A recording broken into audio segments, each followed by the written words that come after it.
Hello guys, welcome back to my channel Telugu banker.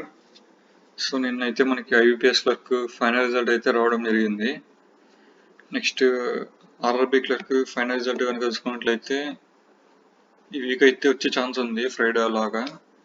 ఒకవేళ లేకుంటే next week అయితే వస్తుంది, 9th అలాగా మోస్ట్ ప్రాబబ్లీ రిజల్ట్ అనేది.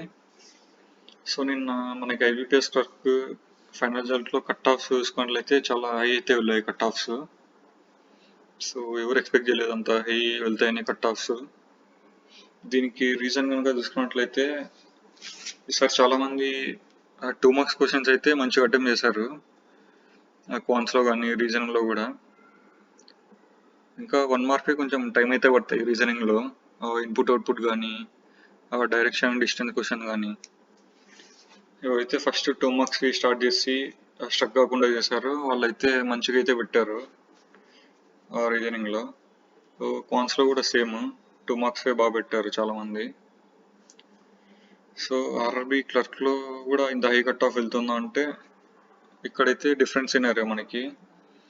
ఆర్ఆర్బీ క్లర్క్లో 2 మార్క్స్ క్వశ్చన్స్ అయితే ఉండవు. ప్లస్ ఈసారి మనకి కాన్స్లో చూసుకున్నట్లయితే లాస్ట్ ఇయర్తో కంపేర్ చేస్తే కొంచెం లెవెల్ అయితే పెరిగింది, మరి అంత ఈజీ అయితే లేదు. చాలామంది 25 బిలోనే పెట్టారు, 22, 23 అలాగా కాన్స్లో అయితే.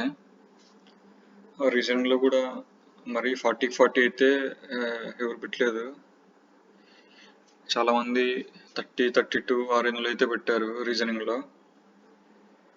బ్లడ్ రిలేషన్ అయితే ఈసారి కష్టంగా అయితే వచ్చింది. సో చాలామంది అయితే వదిలేశారు ఆ క్వశ్చన్ కూడా రీజనింగ్లో.